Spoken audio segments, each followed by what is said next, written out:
Good evening from New York, and welcome to StarCast from Planet Waves. I'm Eric Francis Coppolino, your friendly neighborhood astrologer, here with the December 5th edition that accompanies your weekly horoscope and my article on Mars retrograde. I'm going to get to a couple of things in this short program that I did not get to in the article that are not related to Mars, and then I will say a bit more about the Mars retrograde experience. However, mostly the astrology I want to bring to your attention is to continue developing the theme of the sun's alignment with deep space points, which happens this time of year. One is the great attractor, and then in a week and a half, the sun aligns with the center of our galaxy. So I'll get to that in a bit. First, a couple of housekeeping notes. Progress proceeds apace on the Awakening, your 2025 edition of Planet Waves Annual. This is actually an 18-month annual edition that covers astrology out to mid-2026. So it's kind of like the IGY, the International Geophysical Year from the 1950s, which was an 18-month event participated in by many countries, as will the 2025-26 International Astrological Year, because this astrology is just so unusual that I'm looking back centuries, in fact millennia, to find any comparison to it. We actually did a search for one particular aspect and found nothing going back to 1 BC. So I guess we could go back to 10 BC, but 1 BC is probably far enough. And that is the Saturn-Neptune conjunction on the Aries point. All right, so let's talk a little bit about deep space astrology.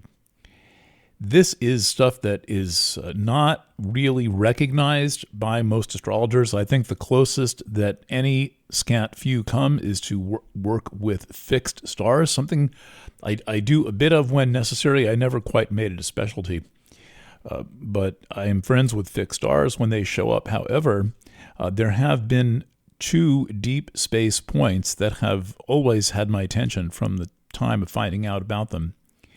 And one of them is the core of our own galaxy, called the Galactic Core or the Galactic Center, and it doesn't have a special name. Well, actually, it does have a special name. The supermassive black hole at the center of our galaxy is called Sagittarius A star. That is abbreviated Sagittarius A and then asterisk, and that's pronounced Sagittarius A star. There's some kind of a joke in there. Astrophysicists and physicists generally like to put a lot of jokes into their stuff, but I forget what is so funny about it. Anyway, what is so funny about a black hole? But there it is, Sagittarius A star.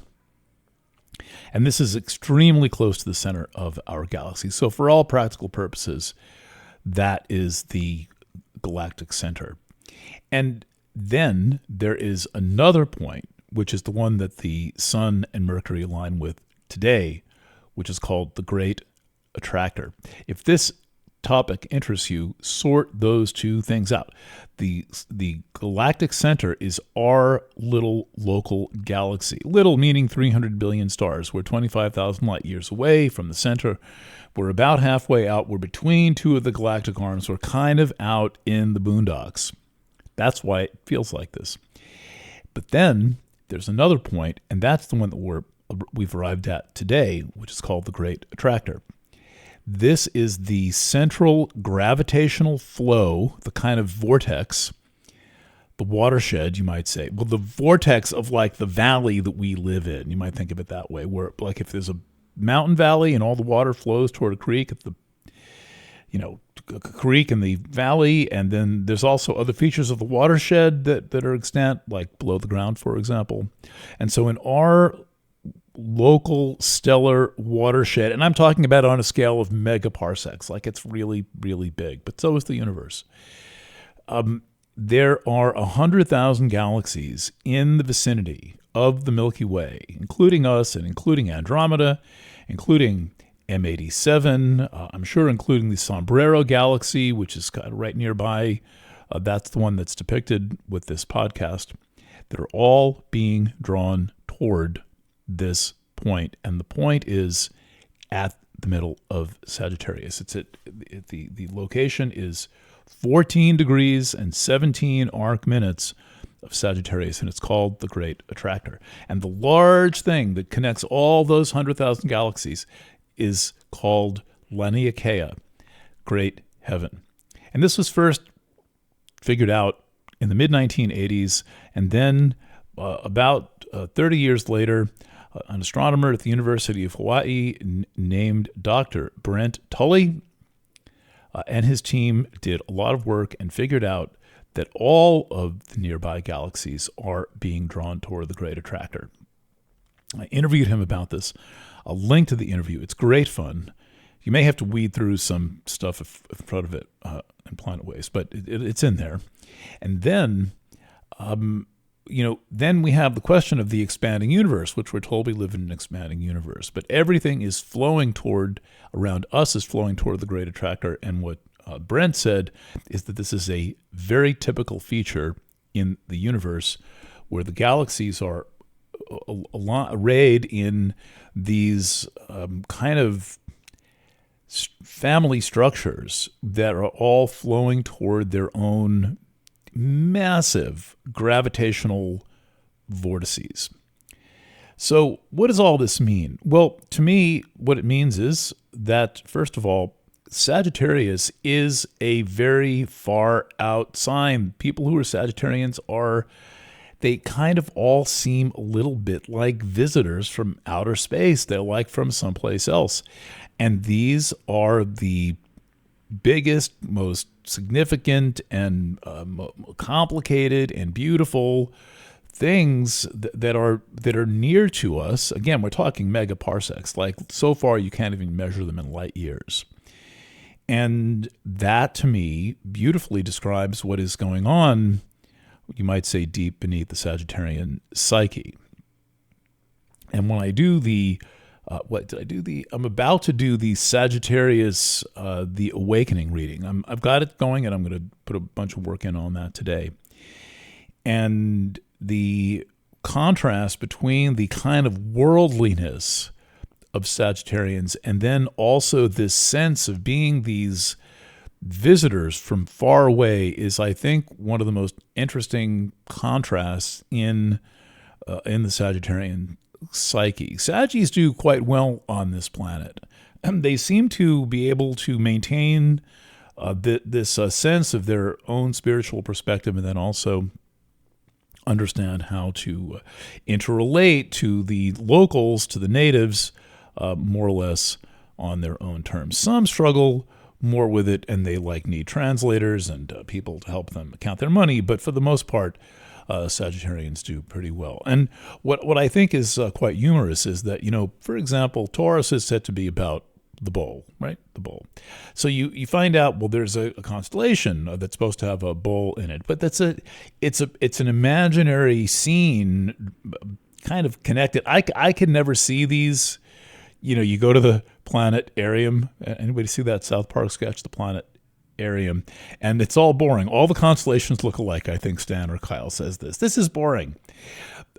So I could never see the bull in Taurus, or the Castor and Pollux. Okay, that's twins in Gemini. But again, it's two stars, and it's they don't really look like twins.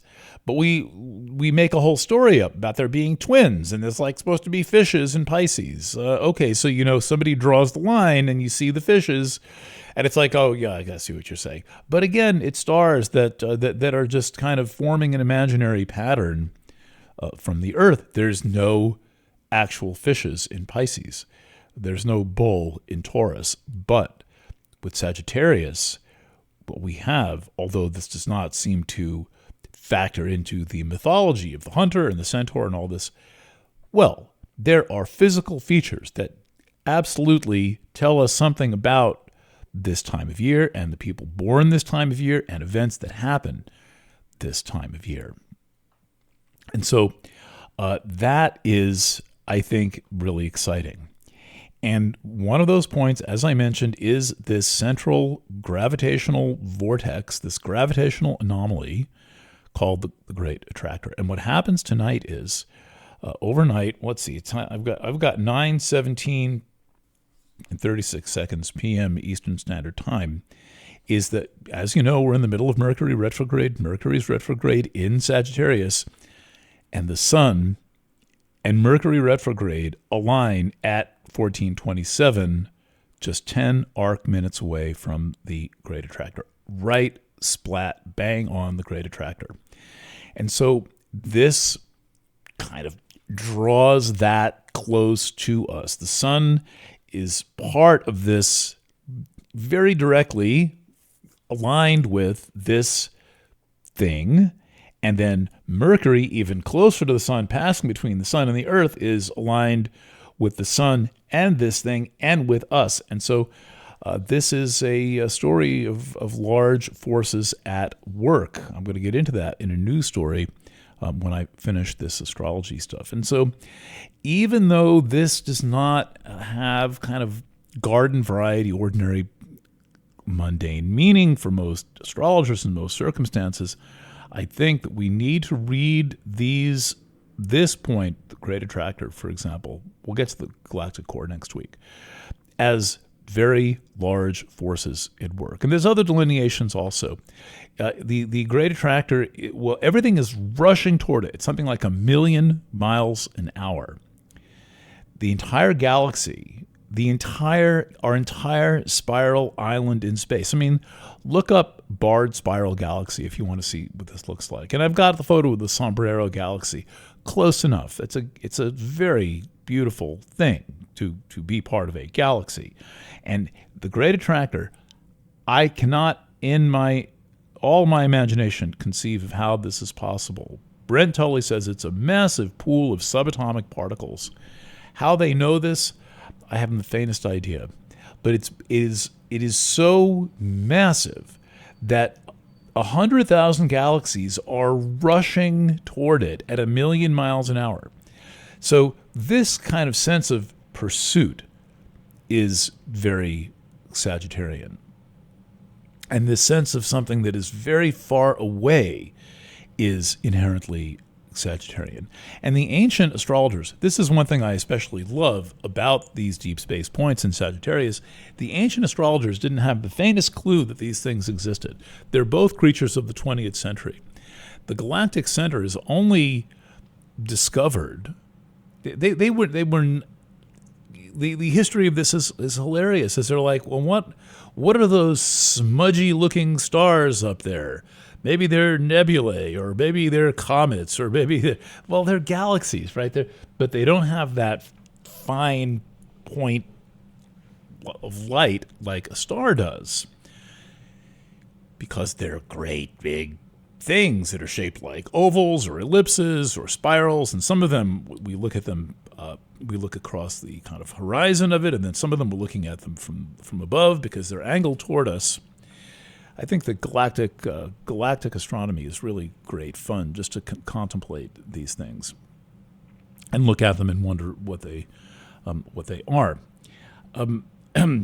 So the idea that there is something very large extant in the universe is a beautiful thing, and that would go even for an ordinary individual galaxy. But what about this beautiful structure of many thousands of galaxies? And there's a video that explains this. So I'll make sure that page on Planet Waves FM is up to par, and I will include that with this mailing. Check somewhere near the top of the horoscope Substack, with the one with the Sombrero Galaxy depicted. Now, when we get to this very strange news event a little bit later in this podcast, we will see potentially how that is at work. From the most pragmatic standpoint, people have the Great Attractor prominent in their chart if they have anything in mid-Sag or in any of the mid-mutable signs. They're going to have it some other places, but let's just start with mid-Sag and with the mid-mutable signs. That would be Gemini, Virgo, Sag, and Pisces. And I have noticed that this thing offers a measure of protection. It is as if adversaries or those who might compete with people who have the great attractor prominent can't get near you. They can try. It's like there's like a photo from very early in my journalism days of a football coach pushing against the helmet of a little kid who's trying to charge him. Right, he's standing right there, and he's obviously some kind of an exercise of strength. It's a little bit like that. It's like the football coach with his hands on the head of a 12-year-old's football helmet, while the 12-year-old is trying to push the guy out of the way, and it's not happening. And the 12-year-old, when the football helmet is your adversaries, and you with the great attractor in your chart are the football coach. And it's like no one can actually really get near you. It's a very handy thing. The Galactic Center, which we'll talk about next week, has some different properties. It feels quite different. But what they have in common is something very large and incomprehensible that is at play. And so this is the time of year to look for and feel for very large forces at work. All right, in more local news, let's take up Mars stationing retrograde. This takes place on Friday, the 6th, at 6:33 p.m. And Mars is stationing retrograde in early Leo at 6 degrees and 10 minutes. And this is happening conjunct one of those special points. I call them planets without bodies. They're also called the Uranian points or the Trans-Neptunian points. They're not Kuiper objects like Pluto. These are purely hypothetical, mathematically calculated, really strange things that come out of Germany in the late 19th and early 20th century. And no one really understands where they came from. I'm in the process of working out an interview with someone who has the most knowledge about this, Gary Christensen. We'll see if I can actually get him on the line sometime in the next week or so, and I will have that presentation for you. I'm sure if it happens, it'll be extremely interesting. And so Mars is retrograde conjunct Vulcanus, and the point Vulcanus is just about pure energy, but it's a kind of energy that requires direction, like a laser. And Mars is the thing that would provide that direction. Now, the challenge with Mars retrograde is that it can feel frustrating. We've got Mars, because Mars wants to go forward. Mars wants to blaze ahead, and usually does blaze ahead. 91% of the time, Mars is moving in direct motion.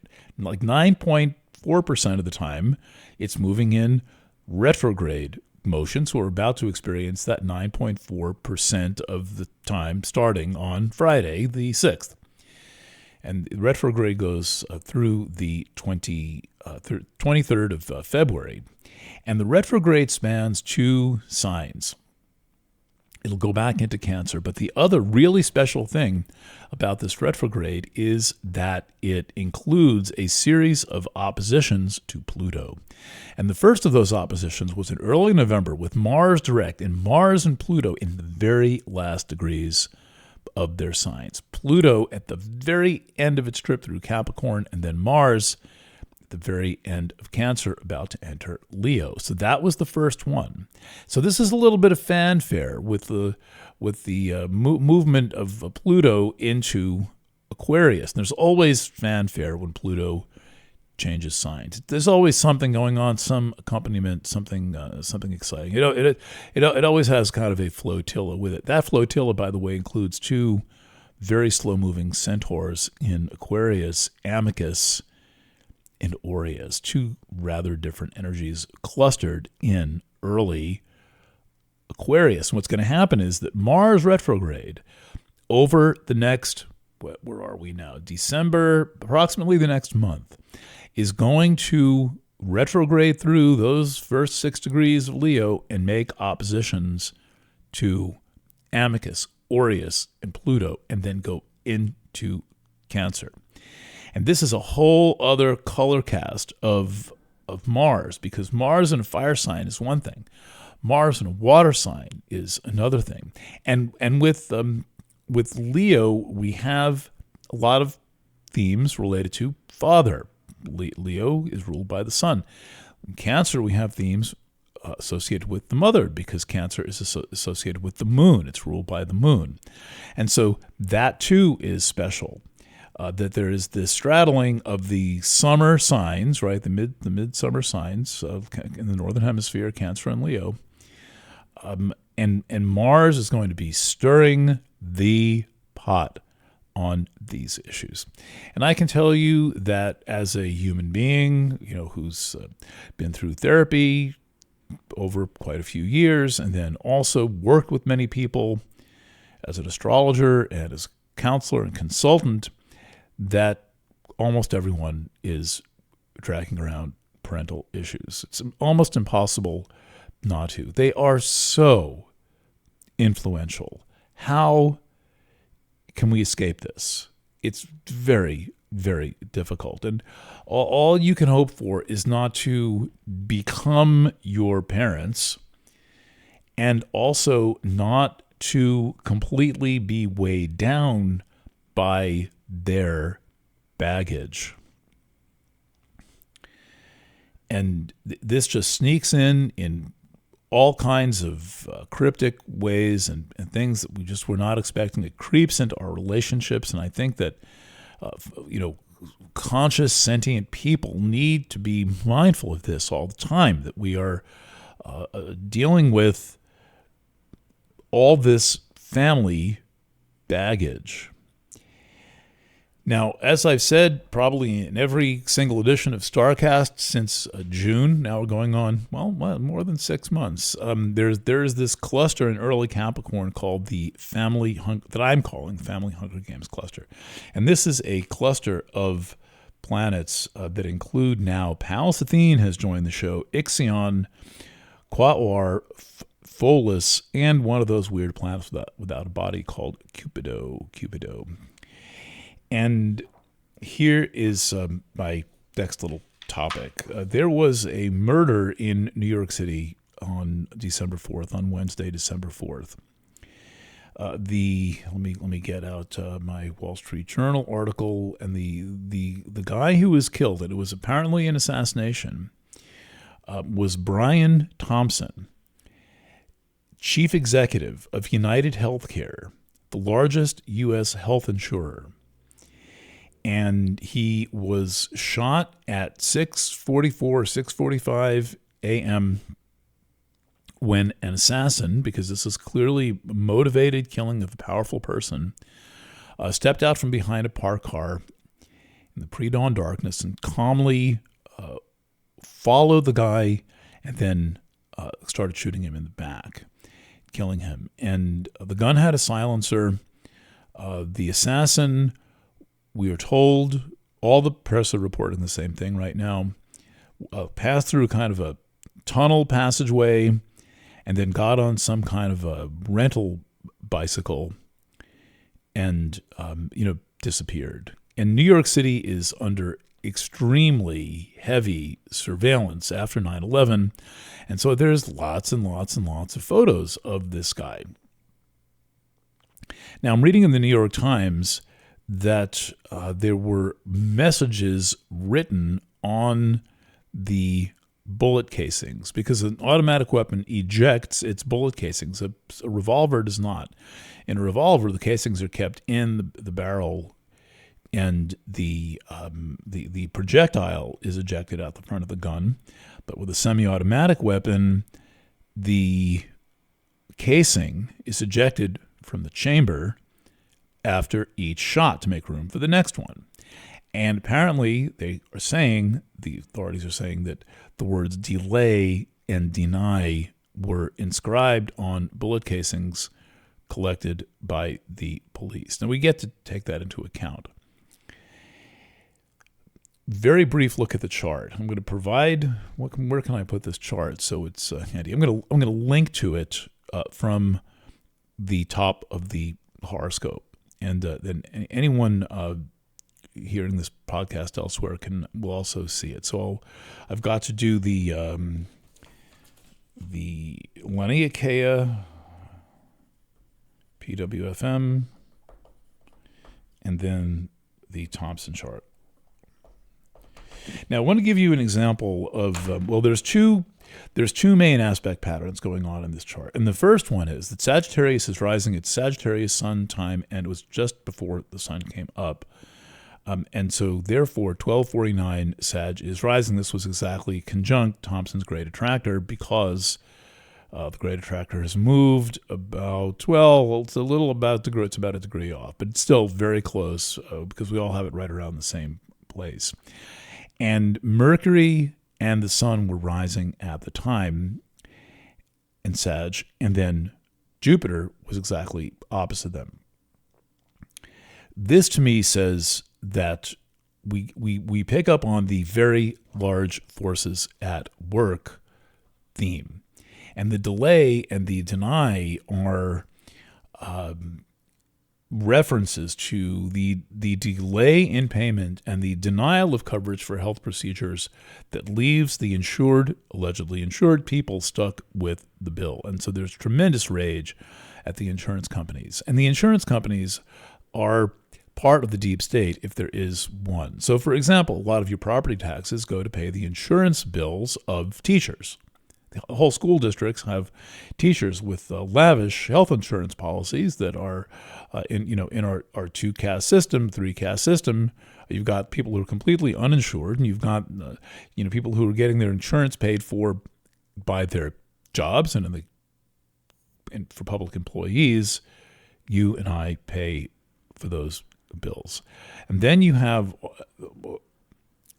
certain other categories, but the one that is so important is the insurance companies profiting massively on denying coverage for specific things to people. So people might have had some kind of a $500,000 procedure, and the insurance company says, well, not exactly. And that leaves the person who had the procedure on the hook for $500,000. That's your delay.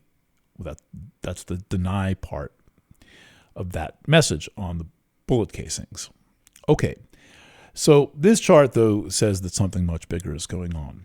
This chart says that there is something very large happening, larger than just people being denied insurance. We're talking about the largest thing that can appear in any astrological chart. The Great Attractor, Laniakea, this thing right in the middle of Sagittarius, is hugely focused, highlighted by this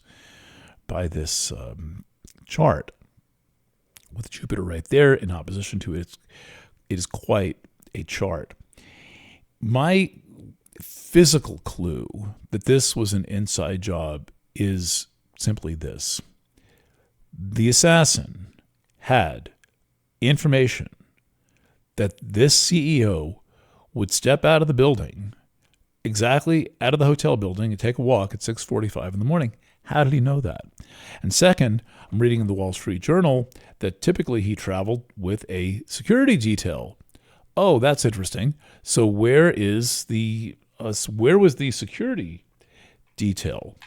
I don't know about you. I'm Sicilian, and when the security detail is missing, it's somehow it can't be an accident, right? The security detail is missing. So where did his bodyguards go? Who was looking after him? How did this guy manage to take a walk at 6:45 in the morning, and then at the same time there happens to be an assassin there? I mean, isn't that kind of strange? So that is what's in this chart. Okay. Next, the family Hunger Games aspect pattern is tremendous in this chart. That emerges out of early Capricorn. And we have this cluster now with Pallas Athene, the asteroid of politics, mingled right in, and Hopi also mingled right in. That is ambush. So when you see the theme for ambush in a chart for an ambush, you want to see where you see that. You want to read that. You want to see where that lined up, because that's going to tell you something about who planned the ambush. And this whole chart is centered with a grouping in Sag, but then an even bigger grouping in Capricorn. The Capricorn group in this chart includes Pallas, Ixion, that's cruelty, and then Hopi, Pholus, Quaoar, Cupido, Moon, Venus, and Ceres, all in Capricorn, the sign of corporate things of a corporate nature. And this aspect is in very, very high prominence for the rest of the year and into early January as the lunar nodes, which make it so potent right now, leave Aries, Libra, and go into Pisces, Virgo. So I don't know if that's interesting to you, but I think that this is the reason I think this is so significant, besides the information coming from the chart, and besides the fact that it seems like he was set up, someone told this assassin when he was going to be there, and somehow he went out without a security detail, that he was the CEO of the largest insurance carrier in the United States in a time when insurance, health insurance in particular, should be the biggest story. And the resistance to making the healthcare system more equitable, more socialist, involves these guys getting their $15 million bonus packages, because the whole thing is a for-profit system, and a for-profit system calls for cheating people. It makes it necessary to cheat people because you can't make money if you're being fair to people in this particular business. So keeping all that in mind, I'll continue to develop this story. Speaking of news stories, I am planning a special edition of Planet Waves FM for tomorrow night. Should last about an hour. I want to get this while it's hot, even though it seems to have been a flash in the pan and forgotten about a Congressional Oversight Committee in the United States issued a report, 520 pages or something, that says that COVID came from a lab.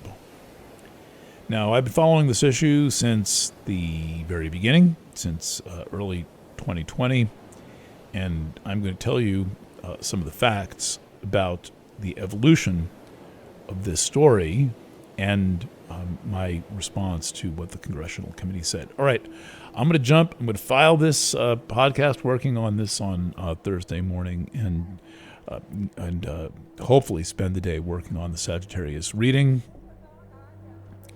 It has been a long and exciting journey getting the first 8 plus the book done, and I look forward to having these things in your hands. Check your email on a regular basis. We'll have an offer going out about every other day into January. So check. We'll have different offers for different packages, and thanks for your business and your trust. Lots of love. Signing off from New York at 11:27 a.m. Bye for now.